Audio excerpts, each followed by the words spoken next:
All right, welcome back, everyone. This is the Gamers Podcast. We are gamers. With me, your host LJ90 Justin. We also have Lawrence with us. Hey everyone. We have the lovely Team Benevolence as always. How you doing, Michelle? And we also have Rident with us today. Yo. Um, Today is basically going to be our E3 recap. We kind of let E3 pass. We let everything kind of sink in, digest everything. So it's not really a knee jerk, oh my god kind of response. So we're going to do a little bit of that. And then just touch on a few other things that are going on in the world today. So why don't we just jump right into it with E3? Let's just talk about the big three. What they showed off, what they did, what they didn't do. Just I guess just sort of not really grade them because that's kind of cliche, but just recap them, I guess. So Hmm. Well, let's see. Microsoft's was the first conference, if I'm not mistaken. Was the first of the actual main E3 conferences. Yeah. Nintendo had their pre-E3 right, conference the day before. But Microsoft's, I didn't catch it live. I caught a re-airing of it sometime later in the day, and they showed off the smart glass, which looks like a pretty cool. That alone made Microsoft's E3, in my opinion, the smart Yeah. glass presentation.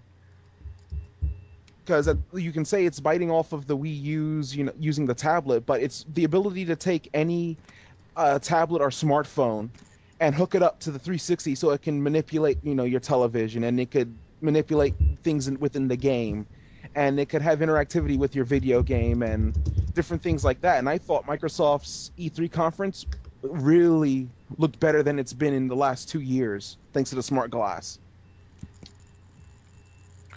Now I think with that smart glass, someone put it that it was the only product that sort of allowed you to go off the console's brand. I you didn't you no longer had to use your console's brand. You Right. can now sort of go into everything else you're using. The big products that everyone's using now, the Apple products, Yeah. the Android right, right. products, everything else that um, normally this is a very it's not a very Microsoft thing to do. Normally they try and keep you using their stuff.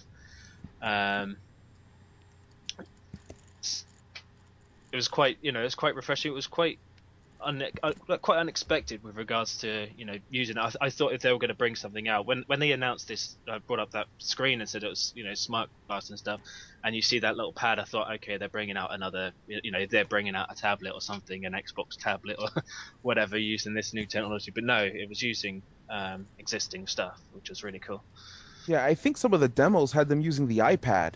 Right, I caught Yes. that too. They were definitely using the iPad at the Microsoft E3. I was like, that's different. Yeah, and people were displaying that, hey, you can use it on a phone, and they hold up an iPhone, the Yes, iPhone and Touch. And I was so they like, were moving away from just showing a Windows phone, which was again a nice touch, yeah. because I thought they would have used the Windows Phone technology only, or something like that, but where they Yeah, made it open. yeah, to keep you locked in on Microsoft products, like they like to do with Yes. computers. Right. Yeah. Well, I guess they've realized that when it comes to the gaming hardware battle, they'd be doing themselves a disservice.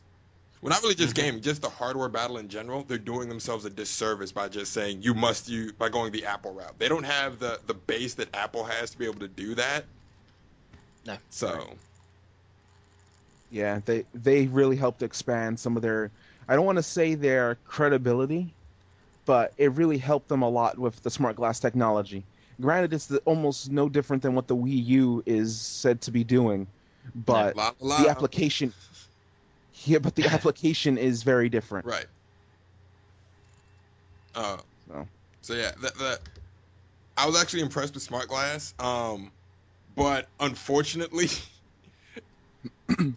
what happened next for Microsoft kind of takes away from all the goodwill they built up in the beginning. It's kind of overshadowed by what happened next with Microsoft. They just did the Just Dance with Usher. sure. Oh, Yeah, that was awful. That was that was cringe-worthingly awful. I had to keep looking away from the screen because I mean the dancers kept getting it wrong. If you looked at the screen, there was all the X's or whatever they kept yeah, I clicking off. know. Um, and he sounded awful. Like I it's almost like from a pure gaming perspective, Microsoft has just said, "Eff it, 720's coming. We don't care. We're done." yeah. However, it probably did show quite a clear representation of how it's going to be used in pretty much everyone else's home. Oh yeah. But Right. I've concluded the best times to play Just Dance are when you're just with your family goofing around, or when you have like a house party. Everyone's like maybe one or two yeah, drinks in, and then it's like, I have Just Dance. Let the party begin. and if none of those things are going on, you don't admit to having it. Absolutely, absolutely. No, my old roommate had Just Dance. We never touched it except for when everyone else came over. It just kind of sat there, literally collecting dust. People came over, it's like, oh, just throw it in there, and there you go. It seems like a great party game, and a lot of people love the Just Dance series, but Yeah. Microsoft's presentation of it at their booth with Usher and the dancers does not help its case. Right. I think one of the things I disliked strongly with the Microsoft conference, um, while it's a huge game, is having that the Call of Duty thing at the end, which was to be honest, it was a little underwhelming. Although I actually thought the initial trailer with all those horses and stuff was a lot better than watching the gameplay trailer.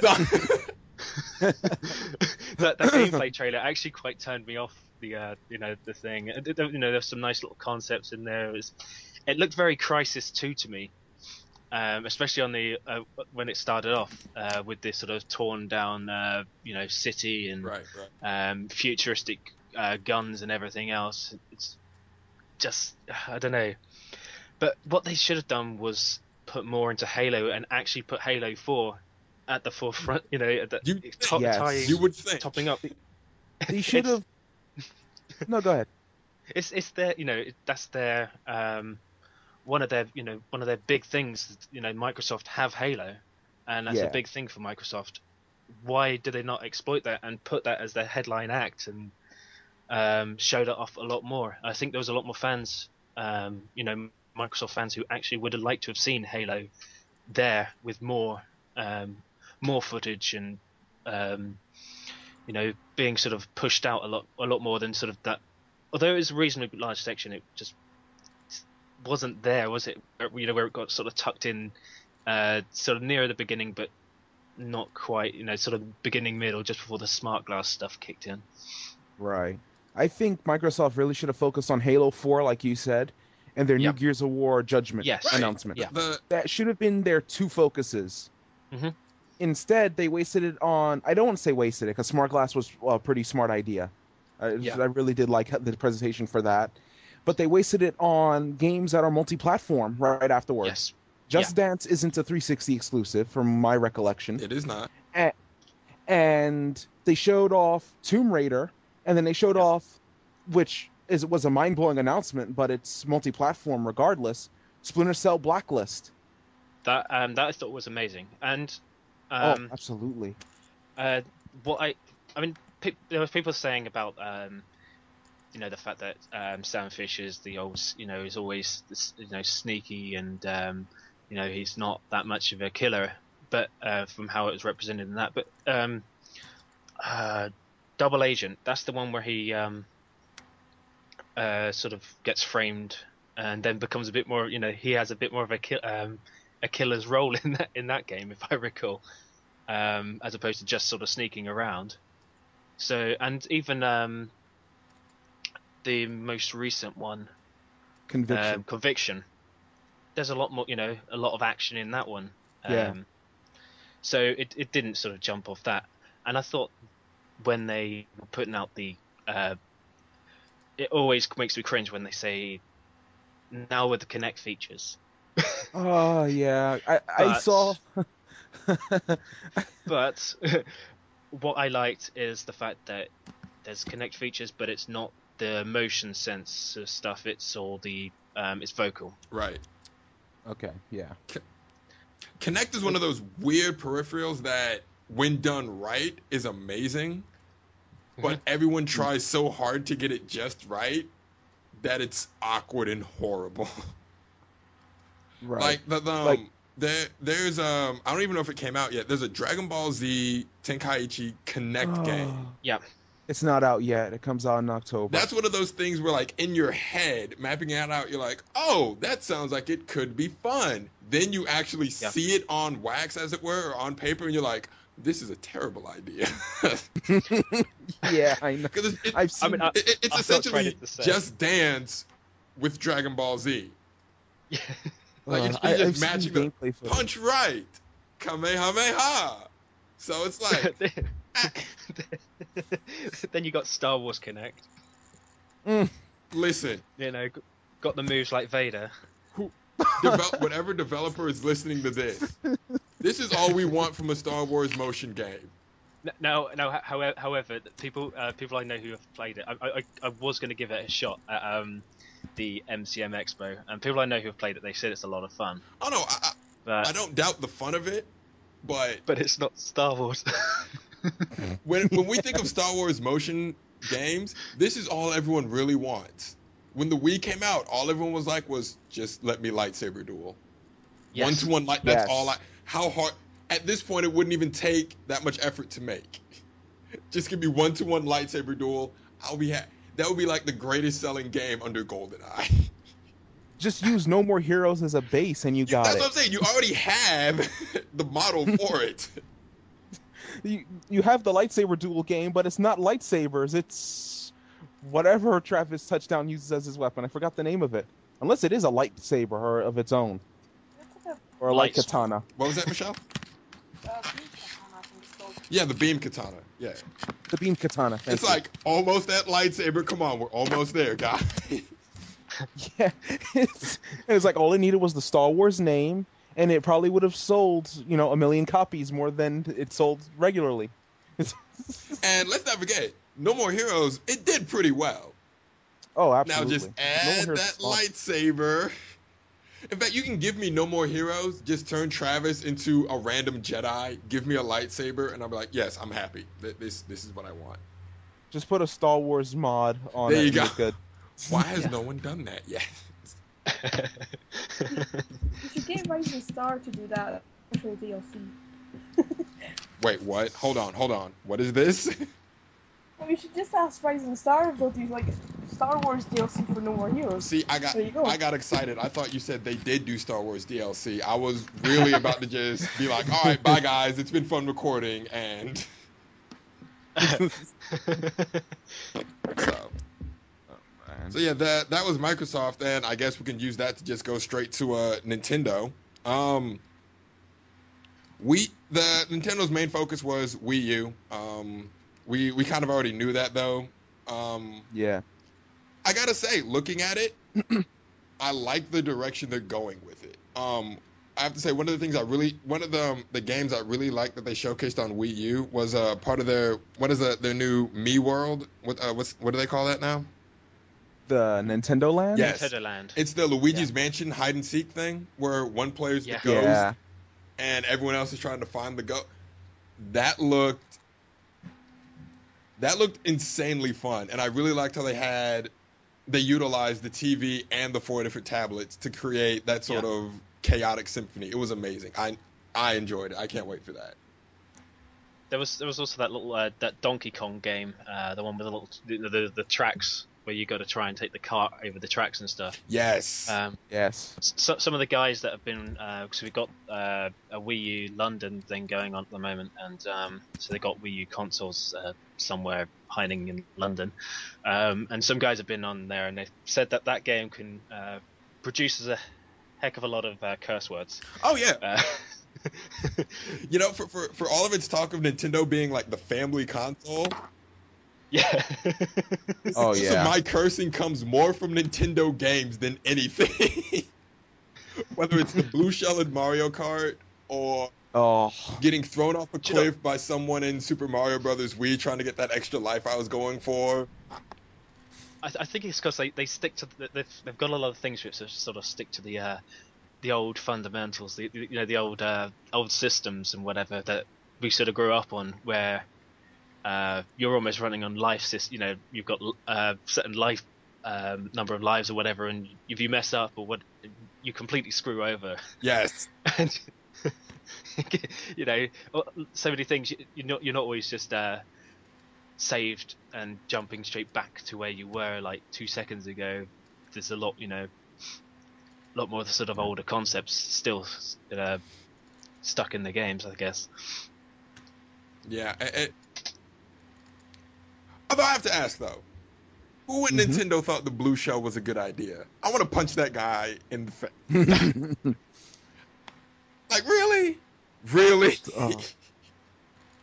Well, if you're at last place, you deserve a second chance. That's not a second chance. That is a screw you and everybody else. If I can't win, everybody loses. Yeah, pretty much. Oh man. It's just Then Well, there's always falling off Rainbow Road. That's always fun. well, sometimes you fall off Rainbow Road, and if you fall off at just the right angle, right, it's a you'll shortcut. fall on the next part of the race. It's the most screwed up shortcut in Mario 64, but it works. I found that on accident. I fell off. I was like, man, I threw my controller, and then I saw I landed on the track. I was like, what? Let's go. Yeah, I remember doing that. I would boost off, and then I would fall on Mario Kart 64. I would fall under a lower level of the stage, and I was like, okay. Just kept racing. Well, this is what we're doing now. All right, let's go. So there's that. Then the other things Nintendo was really focusing on, they like we said, the Nintendo World, which Yep. I don't even want to say it's their answer to PlayStation Home because they they kind of serve similar functions but different. I really don't know how else to explain it.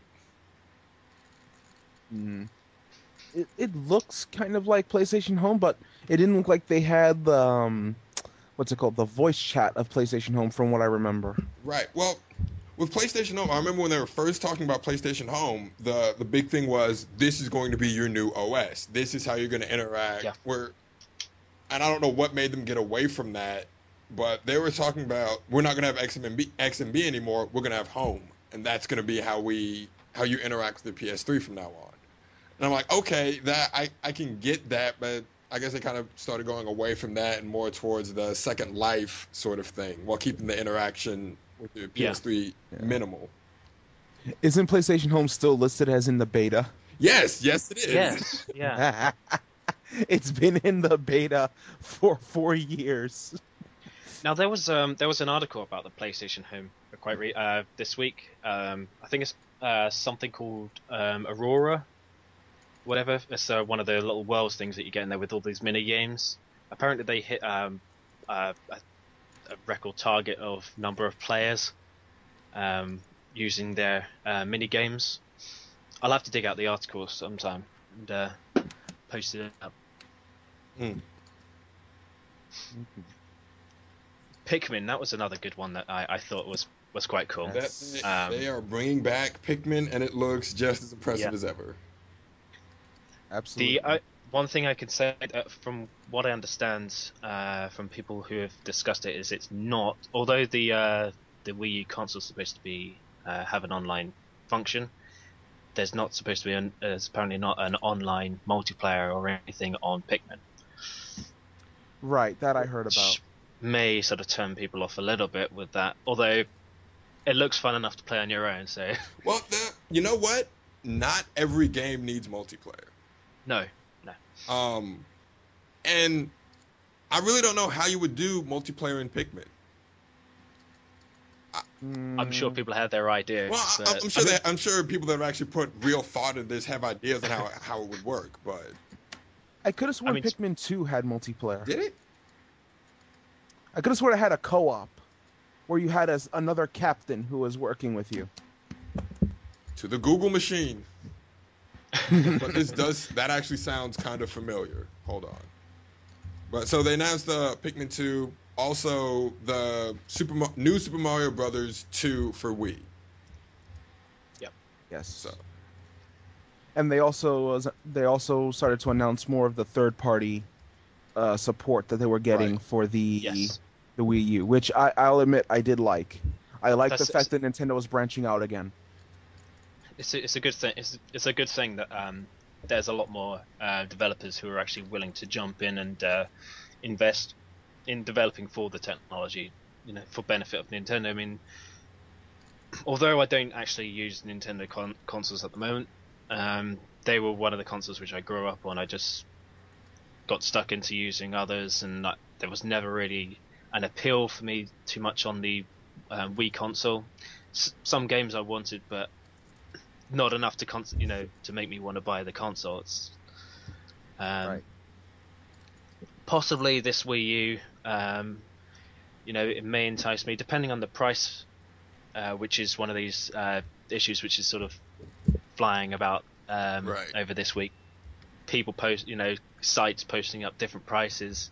I think the one today was in the UK Amazon, or yesterday in the UK Amazon, posting up as £199 or whatever. I think it was like $249, something like that. But that price has been taken down, and apparently Nintendo haven't actually set a price for retail yet. Right. They haven't set a price or a date, and No. allegedly it's supposed to be coming soon. The Wii U, Yeah. like within a year. So Now it makes sense to release a console just before Christmas. yeah, Uh, and if you try and hit other times, I don't think there's not as much demand, especially from people who buying it for gifts and stuff like that. People aren't just going to go and buy a gift random point in the year, Right. as they are going to be at Christmas. So if it's going to be released soon, it should hopefully come out around Christmas, or around Christmas just before, maybe late November or something. But again, yeah, like I said, it's not got a date. yeah. And with all the hype behind it, they Yeah. have the tablet. They confirmed that you can have two Wii U gamepads on the Wii U console. Yes. Which So is a big bit of news, because before that they were saying it was only ever going to be one right, unit. because of the frequencies or something. Yeah, So they announced that. They announced that the Wii games will be backwards compatible, but we'll see how long that lasts. Too well, many consoles have been doing that. now, They'll start now by saying, Hmm? see, I think I have a feeling that I think that Nintendo will stick to it, and I know all the peripherals are supposed to be backwards compatible as well, which is another really cool thing. Um, which so a lot of the other consoles are restricting use of the old peripherals, so you're a bit stuffed. right. I could have sworn backwards compatibility for the Wii was altered or changed in some fashion. Like partway down the line that it started to lack, certain backwards compatibility or had some Right. restrictions. But I'm not too sure on that. I don't have a Probably Wii, with so I some can't test. firmware up, probably with some firmware updates or something. Don't remind me. I have a PS3, and all the PS3s we have came after the Emotion Engine was removed. Ah, So I have to keep my PS2 hooked up to my TV if I want to play a PS2 game. which reminds me, I need to go confiscate my PS2. My little brother has a backwards compatible PS3. He doesn't need it anymore. I have my PS2 connected up still. Yeah, I still do as well. I have my PS2, my PS3, and in another room I have my N64 and my GameCube still hooked up. Wicked. Sir, I salute you. Uh, so all in all, Nintendo, I was impressed. They got me excited about their product line. They got me excited about, I guess, their vision for the next year or so. And I'm looking forward to Right. good things from them. Yeah. They got me excited, but they haven't sold it to me yet. Mm. Got a tough one to crack here. Well, I'm sure once they announce the price, that'll be the make or break factor for a lot of people. Yes, yeah. Yeah, as long as it's not 599 US dollars. Now, one of the big successes with the Wii console is the fact, one, the price was very reasonable for a console. Yes, it was always Um, affordable. it was it worked for people who were not usually into games. They released peripherals and things which made party games better for casual gamers. So it sold to that niche of people, as well as them having some which familiar brands and names which people knew, like Mario series, etc. Bringing all of that in, so it sold, and I think the price point was probably key because these casual gamers probably wouldn't bother buying one. And I don't think there was so much of a rise in the smartphone telephone technology then. And I think now a lot of these casual gamers are going to be moving. They've moved on to smartphones or Right. pads, tablets, etc.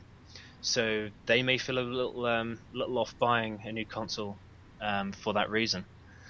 Well, one thing I'm noticing as the years go on, that line between casual gamer and gamer, like console gamer, is getting Yeah. really blurred.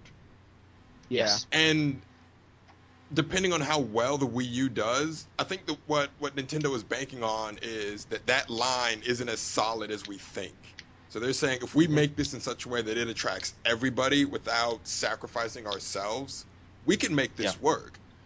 It's not Mhm. about just catering to our core gamer group and casual gamer group. It's about building something that can bring the two together without giving them an inferior product. And I think that's what they're trying to do. Right.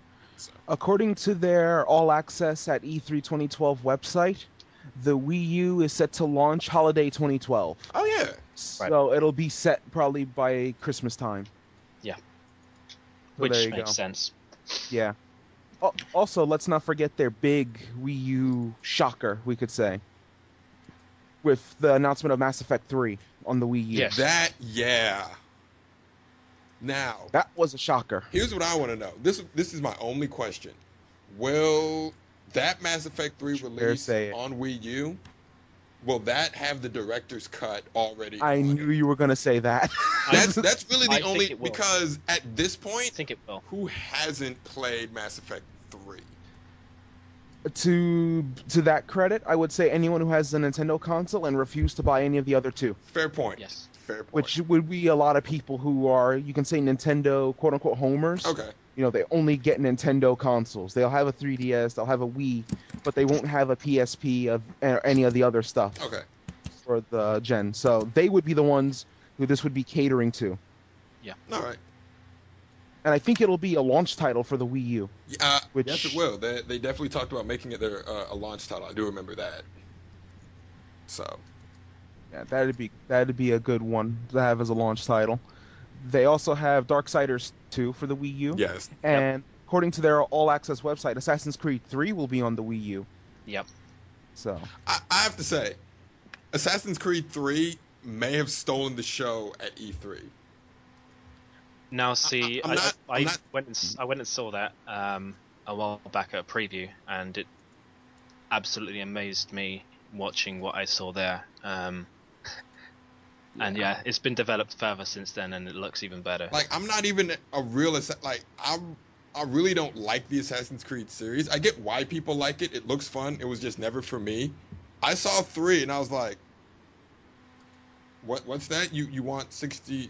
Well, all right. Let me just go to my wallet and like it looks gorgeous. I think what really sold me on it for no reason whatsoever is when you're captaining your own boat. I have no idea why an assassin would need to captain a boat. I honestly don't care. I think the story relevance to that is because of Connor's involvement in the American Revolution Ah, as part Yes. of the story. So Yeah. that's part of, one of his missions. He's actually part of the American Revolution, just more of a background. Now, see, he's part of the Creed of Assassins, yet he's a very different assassin. He's more brutal. He's from a much different background. Um, he's not afraid to make himself, he'll hide, but he's not afraid to make himself known. He's, which you can see from that trailer. Where he rides out on the horse and Yes. just runs straight into the army of musketeers just like doesn't care. Yeah, like, well, you're in my way. Just keep going on. And this is it's I think they're trying to show it's a very different character. He's a he has a different move set. He has different weaponry, different styles of combat, and the environment is completely different. It's completely gone away from the built up cities and stuff like that. It's it's all new. To me, Assassin's Creed 3 was probably the highlight, or excuse me, it would have been the highlight of Ubisoft's conference if it wasn't for the big title they showed right after that. Yes, we'll go Watch Dogs. Yeah. No, we can talk about Watch Dogs now. Yeah, because we went kind of into talk. We went into Nintendo, then we went straight into talking about Assassin's Creed. So No, right. So yeah, Watch Dogs. yeah, And Wow. that one was nice how they portrayed that one. It looked like a modern day Assassin's Creed at first, so everyone was kind of making jokes about it on different forums and whatever. Right. Like, is this a new Assassin's Creed game already? And then seeing him hack the communication channels. Yeah. like it's honestly like Assassin's Creed-esque gameplay with Bourne Identity technology. The thing that they showed before that was really confusing. Before they actually showed what they were presenting, there was that thing to say that you're being watched over the internet and everything else, and that was quite Right. quite freaky, and because there was Yeah. no representation as to what exactly they were going to be referring it to, and just really really bizarre. And Right, yeah, and for then what it opened into was yeah, the Watch Dogs thing was amazing. It actually gives random NPCs, details about their life. yeah. So you can see what's going on. You can make like little suggestions in regards to, what this character might be doing, or this NPC is this. Like one of the NPCs they showed was just a random guy, and it said like ex-military, and I was like, you actually detailed all the random civilians in the game, to some importance, I should say. And that club they went into was quite busy with Yes. with characters. Yeah, Which all looked individually animated characters in that small environment, and it looked busy, which is really cool. right. Then just the amount of life going in the club, and then when he hacked all the communication towers, how all of a sudden they would start spreading out, and then they just run and scatter. Yeah, Like something was wrong. It was like, wow, this interactivity hasn't been done before in most games. Right. You just stand there and go click, and everyone just scatters because it's something you did, but they don't know it.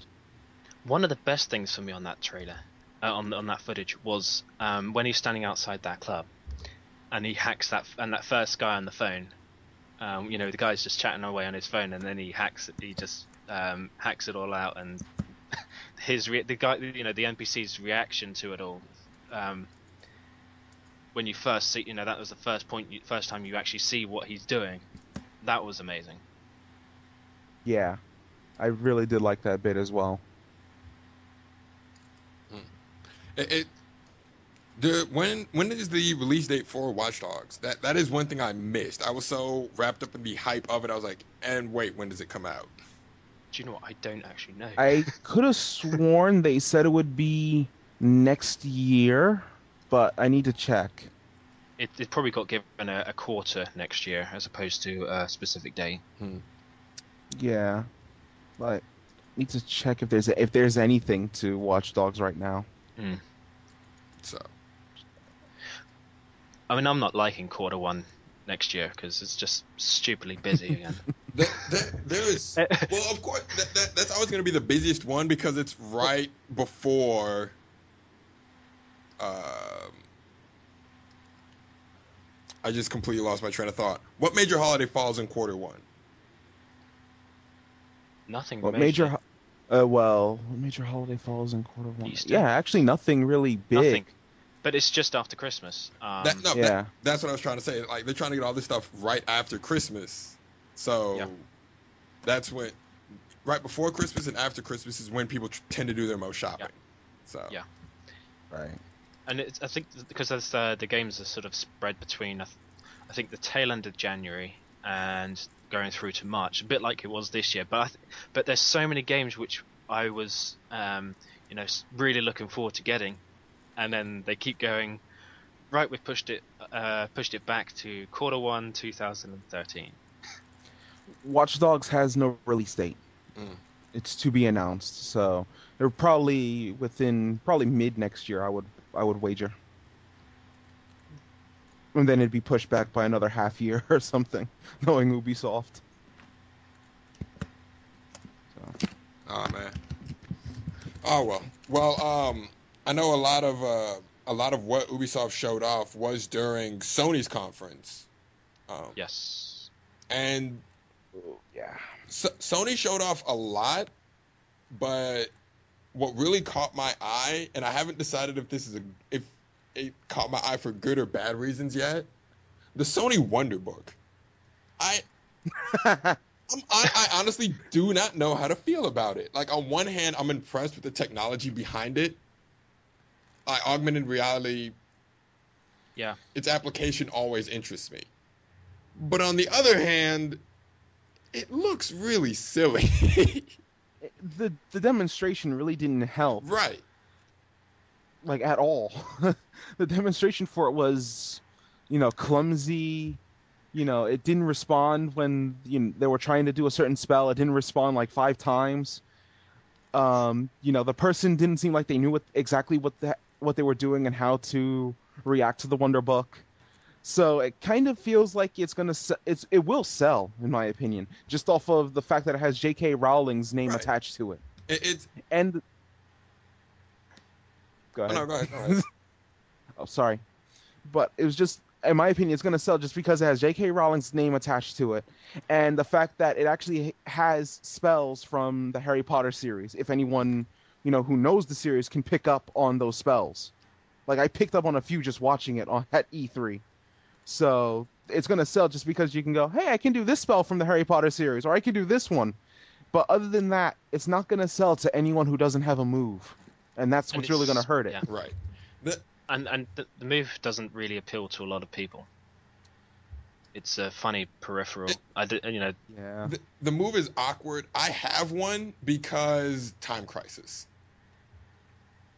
I have one because No More Heroes Yeah, see, there you on the go. PS3. You're not going to get the move for the move itself. You're getting the move because something else motivates you to do it. And with Wonder Book, the first release for it is basically a Harry Potter simulator. I can see a lot of people snatching up moves just for a chance to emulate Harry Potter for a while.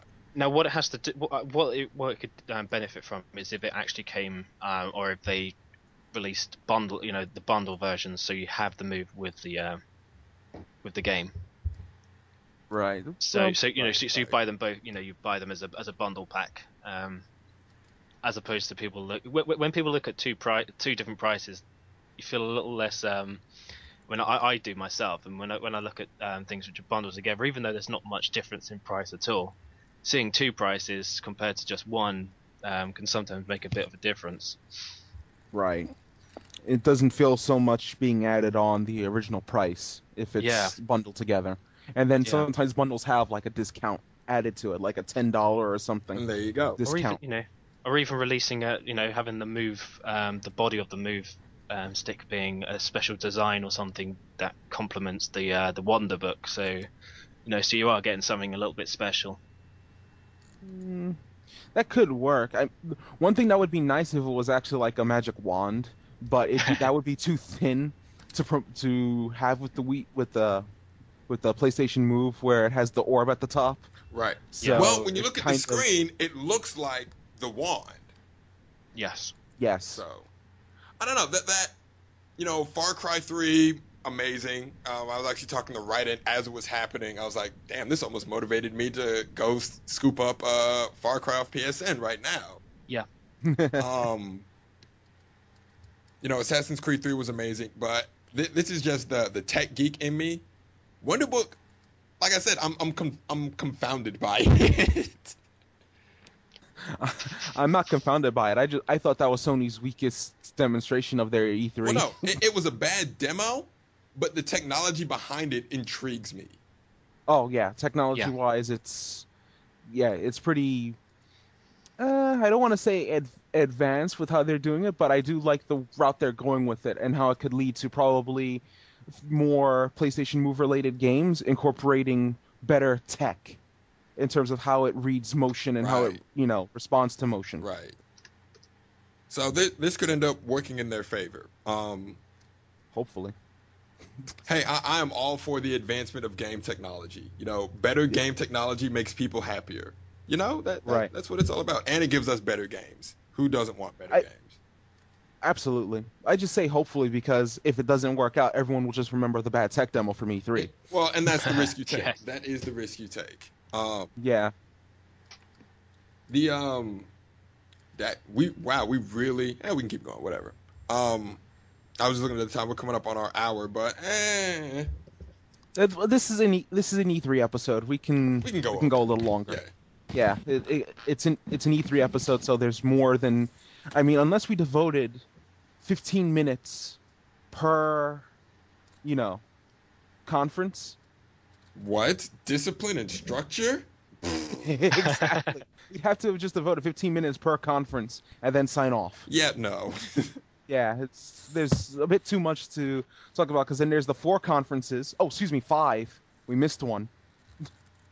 There was Microsoft, EA, Ubisoft, Nintendo, Right, Ubisoft, Sony. So there's the five conferences, and then there's the extras. We couldn't devote that to, right. just an hour. But That would be 10 minutes per conference. you know what we can do though? What? The the one announcement that I was really looking for more than anything, and this is my bias coming out, but I don't care. I was steady stalking the Tecmo Koei timeline, just like, all right, guys, you know Yes. what I want. Yes. Just And just an announcement on stage or something. you don't even have to announce it on stage. Just give me a quick little confirmation that you're localizing Empire 7. And, that's all I want. Right. And it happened. And then it happened, and Tecmo Koei Europe's Twitter blew up right there. Yep. There's so- And it's blowing up all over again after it got confirmed that it's going to be PlayStation 3 only. right. See, Which mm, I mean, I posted a comment onto the article that they posted with a Q&A article with sort of an explanation with some of the reasons why it's possibly happened. Right. And, I mean, it's a big case of having to just read that to understand what is going on. It was a longish piece that I wrote. A well thought and rational response on the internet? I'm sure everyone took that in and absorbed the knowledge. I had to Yeah, do what? I had to go back and do some research and stuff before I actually posted it. Yeah. I didn't want to just put some half Right. half thought answer, just whatever was on the top of my head. I wanted to actually just make sure that what I was putting down was, as close to correct. Things may have changed since, but as close to correct based on previous and recent information as possible. So. Yeah. See, Tecmo Koei's presentations at E3, while nice, especially Seven Empires and their two semi-surprise announcements with Fist of the Kent's North Rage Star 2, 2. yeah, and then DOA 5, their new trailer showing, Virtual Fighter Sarah Bryan at the end of it. Yes, yeah. I loved Tecmo Koei's presentations, but at the same time, I can't help but feel a little disappointed for about, I guess, three reasons I could sum it up to. The first one being, even though I'm a PS3 gamer, Dynasty Warrior 7 Empires being PS3 exclusive, because that really doesn't make anyone happy in the long run. No, no. And then even when they release Dynasty Warriors 8 on a 360, people are going to be like, well, why should I buy it if you're not going to release the expansions? Now this So- is where whether or not they actually go go that route. It seems that the games being developed from the Team Ninja and Tecmo side tend to sort of put a little input into the Western games. They're working towards putting things onto the Xbox 360 and stuff, whereas the Koei side is very Japan focused, and so they are focusing on their demographic of where they make their sales, which is Japan. which is Japan. Right. And Yeah. I looked up, and there was about outside of Japan only comes to less than 10% of all sales from the Curry franchises. Yeah. So when you look at that and the fact that a very small number out of that, over 90% is on an Xbox, it completely throws out completely explains why they wouldn't want to invest in having to develop for that technology, market for that technology. It's not a case of always just straight porting, because most people know that if they're going to be putting things straight porting, then they're going to end up dumbing things down on maybe this PS3 console because it has to go on the Xbox console, whatever. You upset people doing it that way. Change, frame rates and everything else. People get upset about Porting. There's a lot of development that actually goes into porting. Yes. And depending on how you map out your development hours in terms of how the team is working, you could end up spending more porting it than you make back on it. Yeah. Now, see, one of the things which comes about is the fact that like people were arguing, oh, you brought out Warriors Orochi on the Xbox 360 console. Now, see, the Warriors Orochi was built on the Dynasty Warriors 7 engine, so i.e. they didn't have to do any sort of major developments on the engine. The engine was there. Their budget would have been set for a full game, so therefore they've probably got more budget to actually put into developing for both consoles, like they did with Dynasty Warriors 7. But then when it comes to the expansions, the budgets will be smaller for smaller development. It's only an expansion to something that's existing. Right. So therefore, they probably don't have the financial budget to actually put in development time and cost on working on both consoles, which makes sense. Right. In the long run, it does make sense, just off the fact that if you're looking at it from where the sales are coming from, let's be honest, the 360 doesn't really bring in the sales for Tecmo Koei, but at the same time, it's kind of disappointing for you can say for the American and even the European fan base. It was upsetting for me. I mean, I only got a PS3 in January this year, and I was stuck in there where I was missing out on so many of these like Koei franchise games, which were being released on the PS3 as an exclusive, and when I ended up investing in a PS3 because I got one at a good price in January. Right. But yeah, I can understand their, I know how they felt, how they feel. I felt the same. The thing that strikes me as weird that they didn't that it doesn't seem like they either considered or they didn't do is do something similar to, I believe it was either Dynasty Warriors 7 or Warriors Orochi 3, Samurai where Warriors 2, possibly, where they did the expansion as DLC. no, I wasn't going to say that, but that's another good point for 7XL. I'm surprised they didn't do that either. But what I was going to say was I could have sworn it was either Dynasty Warrior 7 or Warriors Orochi 3, where it was PS3 exclusive in Japan. Yep. But Europe and America got a 360 version. It was Orochi 3. Yeah. It was, And okay. 7 as well, was it? So I'm sure 7 was a PS3 exclusive at first. Then they released the 360 version later. Now, Right. this probably they ties announced in with that yes. with that thing about the I was saying about budget allocations and things, because they probably had budget to actually develop for those systems yet, because they know that they're not going to make any sales in Japan. They're not going to market, and they're not going to do pack shots and marketing and packing and everything else for a product that's not going to sell. And when they do ship stock over here, although Warriors Orochi was on PSN, in America was only digital. Right. When they do release over here in the West, the copies of these games are very limited. The stocks are very low.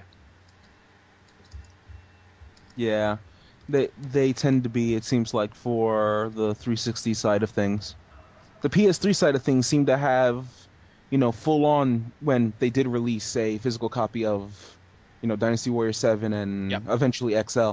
They seem to have a sizable amount of Yes. shipment for those games, but then the rest of the games have just been, you know, whatever, basically. Whatever they could make is like, okay, we'll just ship this out for 360, and which is another thing that kind of bothers me about the Dynasty Warrior 7 Empires announcement. Hmm. In the sense that it's another digital only release. Is it digital only in America? Right. Stateside, we're getting another From what I'm digital hearing. only. And this will be their third, because Warriors Orochi 3 was digital only, and One Piece Pirate Warriors is confirmed to be digital only. So now another again, hard is drive. this? my hard drive is this- almost dead. I mean, Warriors Orochi is 11 gigabytes on its own. Yes. And then I have games that I've also downloaded in the past that I've had to delete to make room for Warriors Orochi. And then, this last week I bought Virtual Fighter 5 Final Showdown with all of its DLC. So that's another 4 gigs. And then I have Dynasty Warrior 7 Extreme Legends and Dynasty Warrior 7 both still installed on my. So that's another 8 gigs. Now keep in mind, my PS3 is one of the fat ones. Oh man. Yeah. So my PS3 is hurting. Now this could be for a couple of reasons. I mean, it could be one, I know it costs to actually put your game on the marketplace. They probably would have put it on Microsoft, but as far as I'm aware, Microsoft is actually a lot more expensive than it is to put it on the PlayStation Network. Yes, it is. And it was Yes. probably More restrictive. and it was probably there was more cost effective to actually package and release a packaged product for the Xbox 360 than it was to put it onto their Xbox Live Arcade marketplace. Whereas on the which they probably wanted to do it digitally so they can actually sell more copies. But they would without- have to have released it on Microsoft's, and they'd have to bargain with Microsoft on this to get the game put on their games on demand section. Yes, Because yeah. Xbox Live Arcade, according to Sega, has a 2 gigabyte limit on what you can put up. Yeah. So as a result, and VF5 Final Showdown barely makes it underneath that limit. Like it's 1.9 gigs. I did Infamous 2, and that was 15 gigs. Yeah, and I think Ratchet and Clank All for One on the on PS3 front is about 15 gigs, just to give you an idea of how games nowadays are just monstrous in size. Right. Yeah. So to have a 2 gigabyte limit nowadays is ridiculous. I think that's a 2 gigabyte limit for live arcade games, whereas the games on demand can be bigger. Yeah. Yeah, games on demand They cost a lot more to put on. Yeah, games on demand can be these full retail games on their side. Yeah. So that when it comes to localizing, porting, and bringing stuff over, these companies have a lot to think about in terms of, okay, well, I know that's what the fans want, but is it really worth it on our end? Because a happy fan base, it's kind of well, do I want to make my fan base happy so they support me more in the future and I make it back in the future? Or is this a situation where I need this now? I need to see my return of investment now. I can't wait for a year, 2 years, 3 years for my next release. So Right. it's a delicate balancing act. So yeah, but right now the fan base is looking more volatile than I remember. Well, it's also June. I'm pretty sure it'll die down by August. It'll get released in September, so the issue will come up again, die down, and then it's supposed to come the stateside in PAL in February. Yeah, I think it's February. Yes. Yeah. So, happy Valentine's Day. How do you spend your Valentine's Day? Killing Chinese people, conquering China Okay, hold on. in 184 AD? True story. The demo for Mass Effect 3's multiplayer came out on On Valentine's Day. Valentine's Day. Yeah. Mm-hmm. My girlfriend gives me a call and she's like, "So you know what we're doing for Valentine's Day, right?"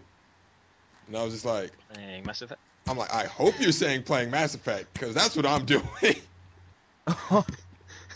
That's messed up. Well, no, she's a fan too, so I knew she was gonna Oh, say that. No, there is no way I would say that okay. I without was about already to say, knowing what the answer to that question is.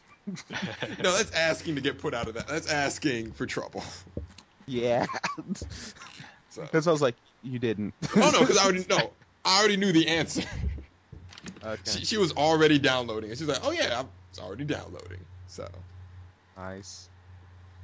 So. yeah, that kind of, I guess, unless anyone else wants to hit on anything for E3, that kind of wraps up that I guess that sort of discussion. Well, I would say one thing. The most disappointing thing, for me, I think. I mean, I don't own one, but I think one of the most disappointing things was the fact that Nintendo, not Nintendo, Sony, considering they've only just released their PlayStation Vita handheld console, had spent no time promoting that handheld at all during E3, Right. apart from that little section with regards to the cross controller thing, and that was, you know, it didn't really offer anything more than what the other two were offering, and the fact that I'm not going to pay the price for a PS Vita when I don't have one just to use it as a controller. From what I've read, according to some reports, they were going to or not advertise, but they were going to display some more of the Vita stuff at E3 and put it as part of their press conference, but they cut it due to time. Yeah. But my complaint is they cut it due to time, but you kept Wonderbook. Yeah. I think it's just one of the biggest mistakes that they made, because people have just invested, and they're not cheap, a reasonable amount of money on buying one of these consoles just to have no Oh, coverage. there was one big bit of coverage from the PlayStation Vita. On the Before floor, I I'd say on the floor, they did do some Yes. coverage of it. No, not on the floor. At Sony's press conference. Before they showed their little bit of Assassin's Creed 3 footage, they There was a went tiny, into that with the female protagonists. right Assassin's Creed 3 That's right. Liberation and a bundle for the Vita, a crystal white Vita bundle. That's right. They did announce that at E3. So they gave some coverage for the Vita and letting them know that yeah, we're supporting it. But that's about it. We're letting you know you could buy another one, which is why. Yeah, but come on, to be fair, But yeah, that the crystal white Vita, that looked nice. Here, For those who don't have a Vita, that can sell them. here's the thing about the Vita. If they just put the effort into telling people about it, it would sell. Like it's Yeah. Gravity Rush is getting rave reviews. Anyone that's a fan of the Persona series is gonna buy it off rip because of Persona 4 the Golden. Anyone who's a fan of Disgaea is gonna buy it because of Disgaea, I think 2 and 3 being ported to the Vita. Right. We already have 3, Absence of Detention, and it's not just Yeah. it's a port with with 2 added characters, an extra chapter, and I think a whole new post game. Wow. Okay. So it's a port plus. Right. Similar to what Persona 3 PSP is. That's what the Golden and Disgaea 3 Absence of Detention are doing. Okay. Now, Michelle, you have a Vita, don't you? Yeah. I'd say the What? only really problem is the price, because for me I got is the Wi-Fi only model with Dynasty Warriors Next and a memory card, and that was about 250. So they really need to do sort of a Nintendo and cut the price a bit. I think that's their main sort of problem. Right. I could kind of see that. Yeah. I think that with the Vita, you're more paying for the tech than anything. But like the 3G version is in America is $299 for the 3G version, and for the Wi-Fi version, it's $250. So, I think, like I said, you're paying more for the tech of the Vita, but at the same time, you might as well just buy a console at that point. Yeah. due to the pricing. I mean, the 3DS, like you said, like you mentioned, price cut from 250 to 180. And although Nintendo kind of gets, the notoriety for the fastest price cut in gaming history, it's helped the 3DS a lot, especially now that they've had a good post-launch lineup with Kid Icarus and Legend of Zelda and Star Fox, Right. And even getting a competent Super Street Fighter 4 port on the 3DS and have it, look pretty good for a handheld. So, That they sometimes you just got to take the L. Sony just Nintendo did it. They got over it. Sometimes you just got to do it. yeah, I can kind of see that on this case. You just got to say, you know what? Chargers went to the game. We take this loss. Yeah. Especially at a time like now, because people are a bit more careful with their money, and Right. Oh, absolutely. Right. they'd rather feed their families than buy another console, or at least a No. handheld console they're not going to be using. Although I think a lot of people are actually holding out more for one of the new big consoles to be released or Right. unveiled before they then make a decision as to whether or not they're going to advance into that technology. Yeah.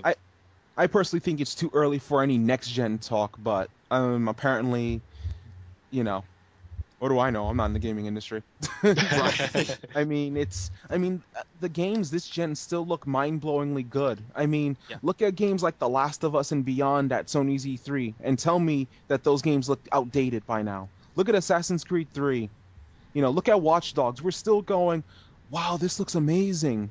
This It works gen. the same. It works the same as it did with the PS2. I mean, the PS2 had a very long life, and when they were releasing the games at the sort of tail end of the scale for the PS2, every single time they were releasing, it was still, wow, this console can still put out something that looks like like this. Exactly. Like with Kingdom Hearts 2 and God of War 2 being one of the last big PS2 releases. Yep. Mm-hmm. And that looked my opinion, that looked almost on par with some of the launch stuff from the latter end stuff of the Xbox to the launch stuff of the 360. God of War 2 looked on par with that. Yeah. And then, it still looked good, but you can tell that some of the games that were coming out were starting to, start to look dated. Yeah. When the other technologies were then getting their hits. Right. But this is still, mind blowing. I'm using that a lot, but that's how I view it. It's still amazing, the technology for this generation. And yet you have Microsoft, saying, we're thinking about it, but we're not announcing anything for an Xbox, next gen. PlayStation saying that we're working on next gen games. And it's kind of like, you have Ratchet and Clank that looks like Pixar on TV, and yet you're talking about a next gen?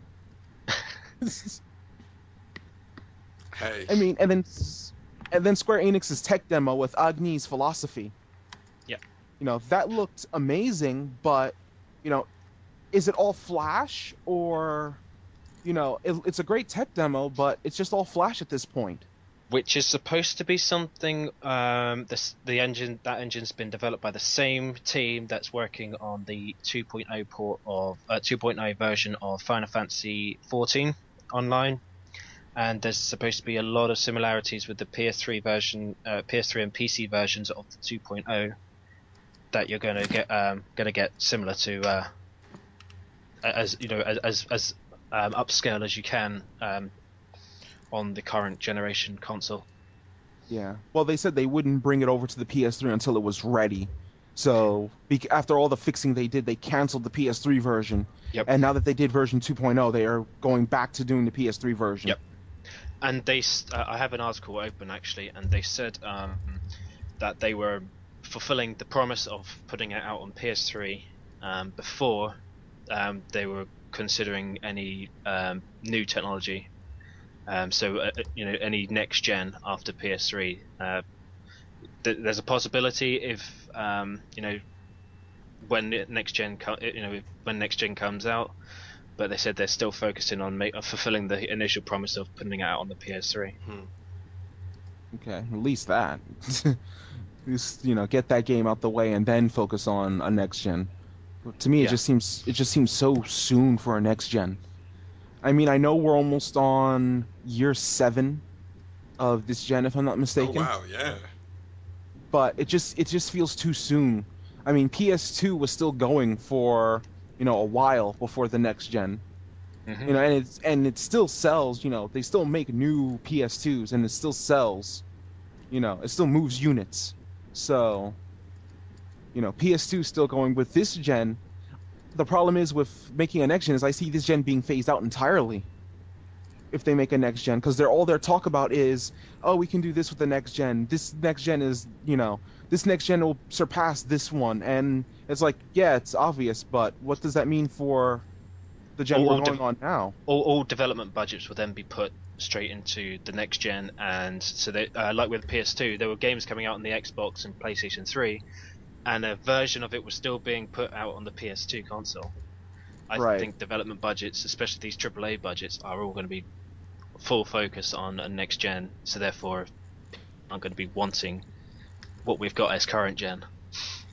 Yeah, and that's my worry with them making a next gen. Kind of like how, that I think it was the US, I don't know, representative. I don't know what his rank is with Sony, but Jack Tretton, how he said that they removed backwards compatibility to encourage gamers to buy PS3 games. Yep. I mean, don't do that with don't do that with the customers. You're you pretty much treating them like a yo-yo. It's like, here it is, and then you pull them back in, Right, and it's because like, from Jack Trent's perspective, it's if I make it backwards compatible, you're not going to buy anything new that makes me money. What he fails to right. realize is if you make it backwards compatible, you sell more units. Units. Right. So what would you rather have? Would you rather sell more units or would you sell more games? Because if you sell more units, those games will reach more homes. Right. It's win-win on that It's a front. gateway drug. Right, basically. Gaming is a gateway drug.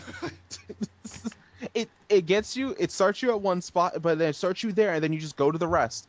You got a PS3, you got PS2 games that work on a backwards compatible PS3, but then you go, I wonder what the PS3 has. Oh, this is Uncharted? Wow. Okay, I'm going to try that. And there you go. You sell your units that way. It almost seems like, common sense, but Too much sense, actually. common sense when trying to make money? No. Uh, uh, it's almost as if Uh, they lack the ability to see more than 3 months ahead of them. See, yeah. the download thing is, it's a nice concept. Because they were releasing all the PS1, PS2 games on a download. Although even the modern, as I found out, the current PS3 does do backwards compatibility with a PS1 game. Yeah, it won't do with a PS2 game. Uh, but the downloads for that, it's a nice concept. But these hard drives only store up so much stuff, and Exactly. you don't want to clutter it when you already own the game on a disc format. Exactly. hmm It's I have a fear of a digital download only future in terms of gaming. Like if, they talk about they want to release games through download only and, make that as the future of gaming. I'm very scared of that. You had the PSN hacking last year that should have made them think otherwise in terms of a digital download only future. And then, as you said, the hard drives can only take so much until you're like, what you're going to give them, a terabyte, to save Yeah, all these games? but even a Come terabyte on. probably won't be enough. The amount of games that you're going to be picking up over the course of the life of the console. Unless you constantly delete them, and even then, why would you delete something that took you, what, an hour to download? Yeah. Unless this is Like, all just their vision to get everyone to go towards cloud based, but And which I your is don't. account which is get your account also get a dick move. But Yes, because I don't, because cloud-based wise, right now PSN has their PlayStation Plus that has 150 MB of cloud space, but the cloud service, like I said, is only 150 MB and it's only for saves. yes. I mean, your account management is what keeps your game's data, right, but at the same time, you have to re-download it. And to put it in perspective, I have a pretty good connection. My router is pretty much right next to me. It's right next to the PS3. I'm connected right there. War Orochi 3 at 11 gigabytes took me an hour and a half to download, and that was 11 gigabytes. Can you imagine anything next gen being digital download only? That as as much as the industry may want to go that route, it's just not feasible. It isn't. Especially when you have sometimes routers do random cutoffs in the middle of a download, so you have to re-download the whole thing again. Sometimes you have a spike in your connection, then it just cuts off. Sometimes you'll have, people, using your connection through another source, and then that hampers it even further unless you WEP or WPA security key protect it. And then you have other issues that come along with it, like the PSN hack of last year. There's What? also things like in the UK we have a very poor internet infrastructure. Unless of course you're on what they call the fiber wire broadband, which is one of the sort of more expensive options. We are sort of stuck on, a lot of us are still stuck using the old copper pipes and copper wires and stuff. You get download speeds which are we pay for download speeds which are supposed to be somewhere like 15 megabytes, but you're only getting about 2 megabytes per second, and it's Yeah. Yeah. It, Yeah, it took me 6 hours to download one because they're actually free. dang. I left I left my console running overnight when I downloaded Infamous. Oh man. My mine took an hour and a half and I was irritated. I can only imagine that one. No, nothing, however, will beat DC Universe Online. The initial Oh, install takes about a second because you're only downloading like a meg file. Yeah. Then when you're doing, it's like, okay, now we're updating your game environment. I started that at night. I went to work, came back. It finished when I finished dinner the next day. I think I left mine when I initially downloaded the game running like all night, day or You, whatever. you It was just and I get why you have to do it, but still, come on. Yeah. The other thing that made me realize how unfeasible a digital download only future was when I was downloading War Orochi 3. It finished the download like an hour and a half in, but then it does the install since Yes. PS3 games don't that's what install at the same I hate. time. And here's the scary part. It was installing, and at about 50% of the install, you have been disconnected from PlayStation Network. And I'm sitting there like, wait a minute, so what happens here? And it's still installing. So I'm like, okay, it's good. But But imagine if that you happened. can't actually go back when you're installing, can you? No. No, No, you it's can't. installing. So, but the thing is, it kept installing, so it was good. So the download went through fine. But my worry is if I have a solid connection with my router and it still kicks me off PlayStation Network and I still have connection issues, you know, and it still boots me off of it in the middle of an install. Can you imagine if something like that happened in the middle of a download? And then I'd have to re-download the entire thing. Right. I don't see a digital download future being possible at all, ever. To be honest.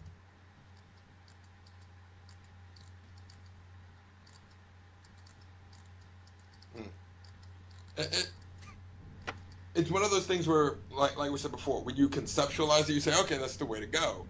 But then again, on paper implementation, maybe not as feasible as you once thought. Yeah. Yeah. Dragon Ball Z Connect. Oh, this should be fun. Here's how it operates. This is the suckiest idea I've ever heard. I I don't think I've ever been horrified watching a commercial. I don't think they promoted that. The commercial made it look a lot worse than it probably is to play, but It was playable at E3. It looks no different. I've seen people playing it live at right. E3. It was really no different than that commercial showed. Motion sensor on the Kinect is brilliant for party games, like you were saying, with the Dance Central, whatever it is. And the Yeah, Connect Sports. yeah. Party games like that are brilliant on the using it. But you try and do anything, you know, try and put it into something which is hardcore. If you're not just using the voice commands, it's not good. Yeah, it also doesn't help with in my opinion with the Dragon Ball Z with the Kinect that you look at it and you see it, and it's exactly the same style, look, graphics, game modes, whatever. The exact same thing as Ultimate Tenkaichi that was released last year. Yes, it It's is the the exact exact same same. game with Kinect features. Yeah, it's just okay, we take Ultimate Tenkaichi and we put it in first person perspective. But remember, it's better with Kinect. No one liked Ultimate Tenkaichi to begin with. This is a true statement. No one liked Ultimate Tenkaichi to begin with. Putting it on the Kinect won't sell anything. Everyone hated Ultimate Tenkaichi. Everyone hates that phrase too.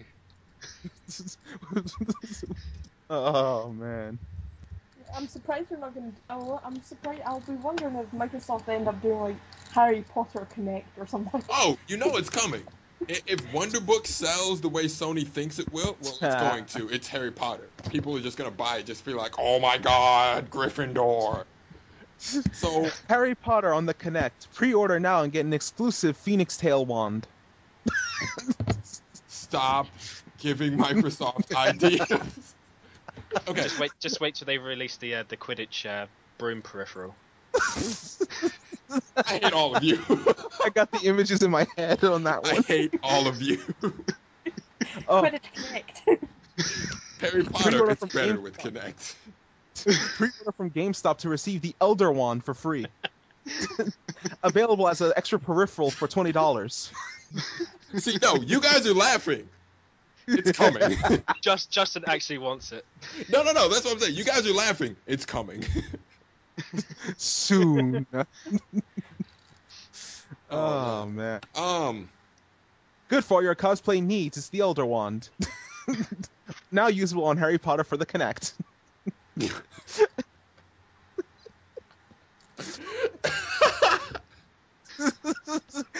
And they will sell it as that too. They will have the Elder Wand, and then they'll put some kid in the Gryffindor cloak with holding the Elder Wand, saying "Good for cosplaying and Kinect gameplay for Harry Potter." Done. I've just another one piece of technology which I read an article about this week. I think it was yesterday or the day before. It was tweeted by id Software, and that was about these 3D goggles, which was apparently the best technology on the show floor. While they while they looked a bit they looked a bit silly. They you know the old feeling of wanting to get involved in the game and actually feel like you're part of it. Apparently, these were as close as as close as you got, where you actually got put into almost like a virtual reality world with these goggles on. And I think they sort of had like Doom 3 or something showing the updated version of Doom 3 sort of showing through these goggles. The comments from that article read that it was actually one of the best things that they saw on the show floor. Oh wow! I actually haven't heard about anything about this one. I'll dig out the article. I'll try and post it up on the through Gamers. Okay. Okay. Right. If I haven't already. We didn't talk about an old relic from last gen that returned at E3. Oh. Yes. Do you remember the game Genie? Ah, yes. I do remember the game Genie. I like where this is going. Apparently, a company decided to resurrect the game Genie and make it work for this generation of console, and they brought it to E3. Someone's gonna use that on PS3 to bring back Linux. No, it only works on the way they described it. It only works on game saves. Oh, So it's okay, one of those okay, things where they okay. can hack and then mod game saves and I'm sorry. whatever. The minute you said that, the first thing I thought was, all right, it'll have to go into the actual OS to mess with the game, say I can use that to put Linux back on my PS3. Oh, I think that actually would require, an actual hack into the PS3 to bring back Linux. And Right. by hack, I mean, get put into prison hack, as a certain someone found out. Oh man. Well, no. If they use the same, if you can jailbreak an iPhone and that's legal, technically it's no different than jailbreaking a PS3. I think the difference comes in with the fact that if you're using PSN, you agree to their terms of use, Oh and well, it then, says not to do it. and there you go. Yeah, and right there, any legality you have of that is gone. So, and because of this, people agree to these terms of use, yet they hack and mod, their PS3, and it's like, well, why are you surprised Sony's coming down on you? You agree to their terms of use. I didn't read that. It's your fault. Don't sign something without Yeah, reading it. What's the problem? yeah. That's why when the whole thing started with that guy Geohot, well, I think it was like a year ago now or 2 years ago, and they were like, "Oh, he's innocent." I'm like, "No, he's not. He agreed to the terms of use, and he's hacking the most recent version of PlayStation. Therefore, and he has an account according to them. Therefore, any legalities he thought he was covered by are blown away, You signed those away, homie. basically." So, but the thing that scares me with the game, that a new Game Genie that they're announcing, is what effect would it have on online play and trophies and stuff like that? Ooh. That's my worry. I mean, it's like a nice concept to bring back again for gamers who want to, hey, I want to play Uncharted with, invincibility and unlimited ammo. Uncharted 3, since it doesn't have any of that. And you'd be like, okay, and put in the Game Genie and go from there. But what about games that have online connectivity? Will you be able to actually cheat into the online game, or is it just something that affects your single player save and doesn't affect your multiplayer, base data? That's my worry with it. Other than that, it's a nice concept to bring back for those who want to mess around, but I don't know. I can see Microsoft and Sony objecting to that being released. Oh I yeah. can see Activision objecting to that release. I see Activision and EA And objecting EA, yeah. They probably saw the Game Genie and let out a collective. Oh crap. that. They saw the Game Genie and were like, well, time to call up my lawyer. All right, Blizzard. We know you guys have a I'm handle sure. on this. I'm sure all they have to do is just press one button, and that's their lawyers are there. Well, no, not even that. They just call up Blizzard. All right, we know you guys know how to lock down cheaters. We saw your system with Diablo. We want to contract you guys out to handle We're this gonna cheat lend you. situation. We're gonna have you work with us like you usually do. Activision Blizzard here. You're gonna work with us here, and then we're gonna lend you to EA for a very meager profit. Very meager profit. We're gonna lend you to EA, and you're gonna help them, and then you come back to us twice as valuable. Okay, There you go. there you go. It works for everybody. Just have problem with cheaters, lend out Blizzard to everybody. Because Or really, you can if you do, want to deal with cheaters, Blizzard is the way to go. oh yeah, or you can do what Rockstar is doing now. Oh, If you've read about that their story, purgatory server. yeah, their cheaters pool as they call it. Anyone caught cheating has to play with other cheaters until they're absolved from it. And then if they get caught cheating again, then they're indefinitely banned from the online. And they're letting people know to email them at maxpayne3.banhammer@rockstargames.com if they run into any cheaters, to let them know who it is, what platform, and what game were they, what game type and everything they were playing, and what did they run into. So they have their own way of handling the cheaters. They just group them with other cheaters, and if they get caught cheating again, it's like, okay, you're not playing this game ever. So you can beg us. We might let you back in. Yeah. So, So that's Rockstar's method of handling it. Hmm. What else were we going to cover tonight? yeah, I know what we were Oh, gonna good. cover, but we could leave some of these issues for next week. I guess we could probably leave some post some questions up and maybe get some feedback and discuss these points next time. right, we can definitely do that. Yeah, definitely. That would actually get some, actual feedback other than it being the four of us. Right. Yeah. So I guess that's my cue to just sort of give the wrap up speech. Yeah. I have a rant I would go on about Tecmo Koei, but I don't know if I want to say it now or leave that for next week. What have you guys been doing, playing? Justin, you can go first. What I've been sinking most of my time into, if you've been watching the gamers timeline, is Disgaea 4. NIS America is sinister. The way they built the game, it's really built around the main story. You can pretty much power through no problem, but all the bonus content, they make it so you have to power level and just grind just to even stand a chance. But they make that process fun. And I get it. The Yeah. whole thing is just an evil scheme to get me to just continue playing a game I've already beaten. I don't even think you get a trophy or any sort of reward for beating all the bonus content. But it's there. It challenges me. It beckons me. Wait, a game that is actually so addictive that actually has you play it again and again without the need for getting trophies? No. So Not it. No.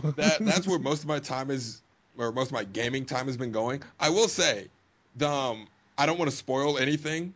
Um, the big bad, I guess the sort of center of conflict for Disgaea 4 might be one of the most evil individuals ever created in the history of games. That this is just someone so unapologetically evil. Like normally with the Disgaea game, you have a bad guy. They can be redeemed in some way, or you empathize with them. No, this guy, you're just like, F you and everything you stand for. Or it's a bad guy that you actually kind of like Overlord Zeta in previous games. No, Zeta is in 4. He makes a cameo in 4, Oh, wow. and I didn't know that. he's just as awesome. That's part of the bonus content. Nice. They normally have the bonus battle against Bale. No, they give you Zeta. Have fun. Yeah, Bale came out as a free DLC Right. so on Tuesday as the bonus battle. Apparently, what had happened, if the report from NIS is to be believed, they were gonna include it, but they're like, oh, no one's gonna want it. That's why it's a free download, because it's actually it's already in the game itself. It's just locked. Oh. Oh, wow. Because if you That's notice the download's only like 400 some K. It's in the game yeah. already. They're just unlocking, like, oh, we didn't know you guys would want this. Here you go, unlock. Oh, wow. That's actually pretty cool, And Bale is just as hard as ever. Like the level cap is like 9,999 Hmm. with all 200,000 stored levels. He can resurrect himself 5 times. Have fun. What? Oh, Like man. even if you max yourself out I've, fully, you will be challenged. wow. I've yet to play this guy at 4. I have it here. I have other family who's playing this guy at 4. I So they're going to be in for that I one. apologize in advance. I've set my senator that you can send to other people's game. I Yeah. basically set his personality to troll. So I apologize in advance if he pops up in your game. Oh, wow. Well, really, the only personalities you can set for them are just various variations of how can I make this person's life miserable. That's actually pretty funny. I do like this guy as quirky humor and connectivity with the senators as well. Yes, It's from the bits I've seen of it. the Oh, the, the the Dark Senate is just as hilarious as it's always been, and with the ability of other people to send their senators into your Senate. Yeah. Oh man, one of my friends, he sends his senator. They're maxed out, and they always object to everything I do. So every time they show up, I'm just like, man, bump. I just saved up all this mana, and now it's going to waste because you just want to object to everything. Yeah. So, That really sucks on that front. something just come in. Apparently, Microsoft have got a major announcement on Monday, Monday the 18th. Apparently, it may not be anything to do with Windows 8, which they released things to do with on E3, right. and they've also got stuff there.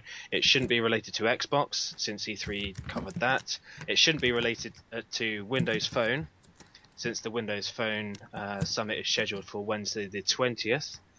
It won't be related to Windows Azure since Microsoft just made major announcements.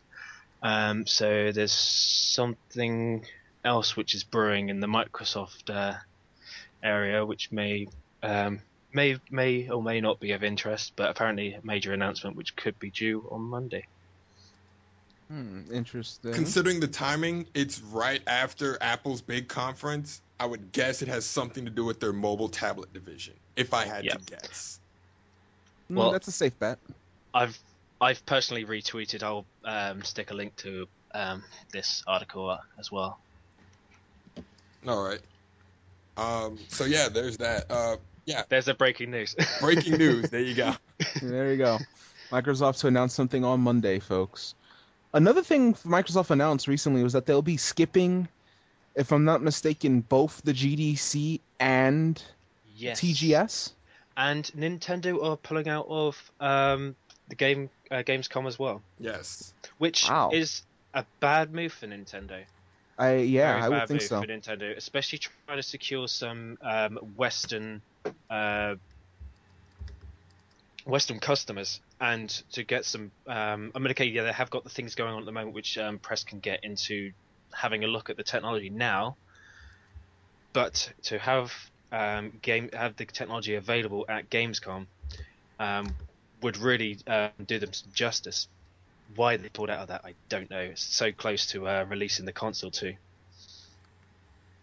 They really should have used every opportunity they could get to help promote their next console and to help promote things along for the Wii U. To help set the stage for it, let's just say. Yep. But I don't get it. So what have you been playing, Michelle? Playing a bit more Heroes. It's like I had my friend Singling around, she was playing it as well. We got up to the bad girl fight, then went horribly wrong. Oh boy. Then obviously Lollipop Chainsaw's out here tomorrow, so that'll be my next 2 weeks taken up. Then after that, we've got Fatal Frame 2 coming out for the Wii, so you know that's my summer planned out already. Well, there you go. Just so you know, Michelle won't be on any more podcasts because she's so busy. Super busy schedule, folks. Having said that, I'm going to be live streaming Fatal Frame 2 when I get it. Okay. So Cool. Cool. Lawrence, what do you have? What are you playing over there? Okay, lately I've been playing, like I said 2 weeks ago, I was playing Virtua Fighter 5 in preparation for Final Showdown. Right. Well, Final Showdown came out last week, and I've been playing that ever since, so far. Upgraded version of Virtua Fighter 5, 2 new characters, entire cast rebalanced. You know, everyone has new moves, everyone has, you know, changes to their move list, new customizations that you need to buy through download, and for PlayStation Plus owners, it's free. So that's a plus. Instead of $15 for the game itself, you can log on to PlayStation Plus and get it for free. And which I did take advantage of.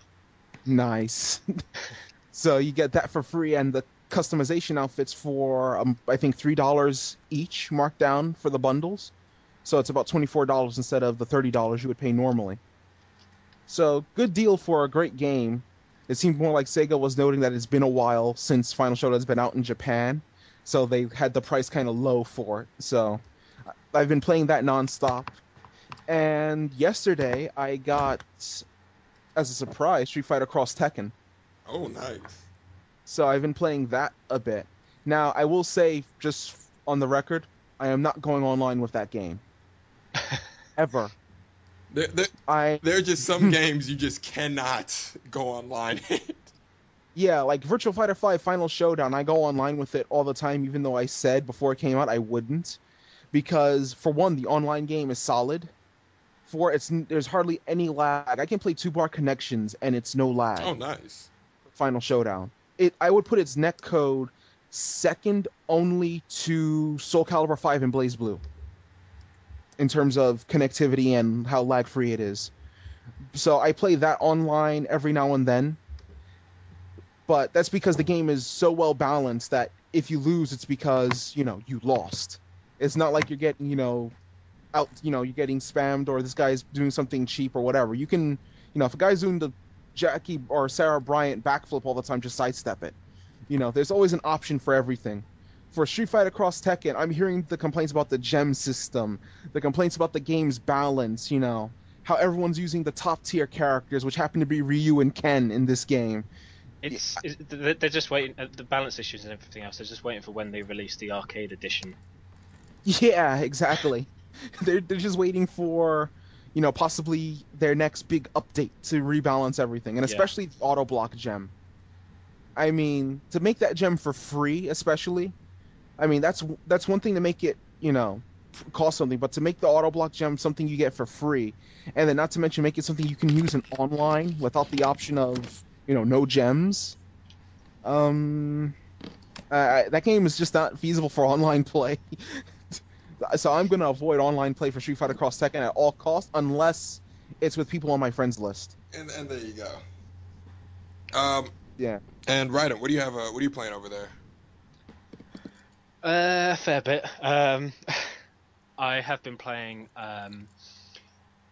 Ghost Recon, A Future Soldier, which I think is a brilliant game. I haven't tried it online yet. However, I've only played a little bit. I think I've done about 5 of the campaign missions, quite big missions. I've also gone a little old school with a lot of the games I've been playing this week. I've been playing Jedi Knight, Jedi Academy. Oh, nice.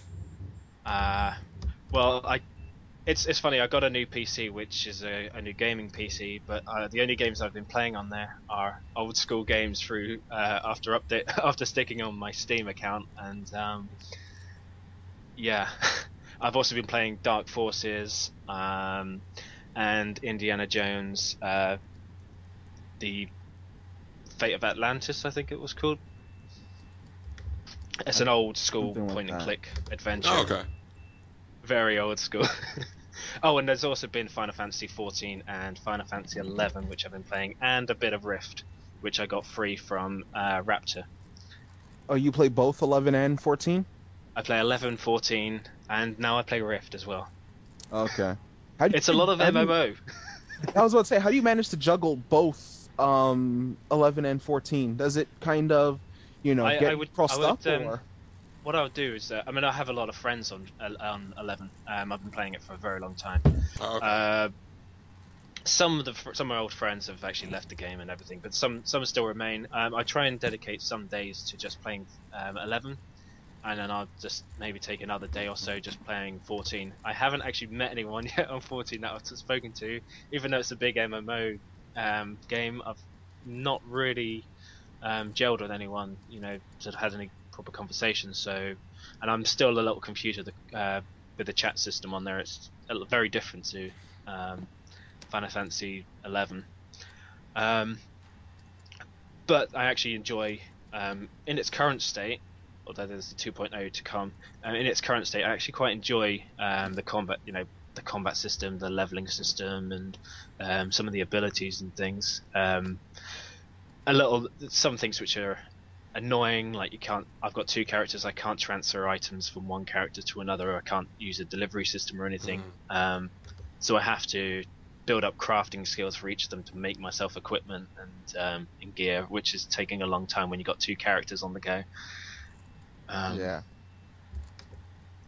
Yeah, that's pretty much my gaming. You have a full plate, sir. I still Indeed. have a list of games which I'm aiming to finish. Virus database has been updated. I've got An update, apparently. I've got games to finish. I've got to get the last of the golden guns for Max Payne. I've still got Final Fantasy 13 2 to start and 13 to finish. Just checking my stack. I've still got The Witcher to finish. That's probably the main titles. So yeah, I have got a full plate. Don't get me started. I still have a backlog here on this one. Oh. I have VF5 Final Showdown I've been playing. I got Street Fighter Cross Tekken yesterday. And I have, if I wanted to, I could try to platinum Shippuden, Naruto Shippuden Ultimate Ninja Storm Generations. I have Tales of Grace's F that I've started, but that's all I did. I just started. And I have Final Fantasy Tactics that I need to get to playing. Actually, there's another thing which I have been playing, and after getting it free on the PSN, I gave Darksiders a second chance, and actually really enjoying that. I only got as far as the demo before, and I didn't quite gel with it. But now, actually starting from the beginning, getting into the story, it's actually a really good game, and I'm actually now looking forward to Darksiders 2 a lot more than I was after my THQ preview. Oh, Okay. very cool. Very cool. Well, that'll wrap it up for us. We're coming up on our time. As always, we thank you guys for hanging out with us. You can always hit us up on Twitter at We Are Gamers. The Tumblr's the same name, gamers.tumblr.com. And yeah, as always, thanks for hanging out with us. Thanks for listening, and we'll be back in 2 weeks. Until then, take care. Bye. See you, everyone.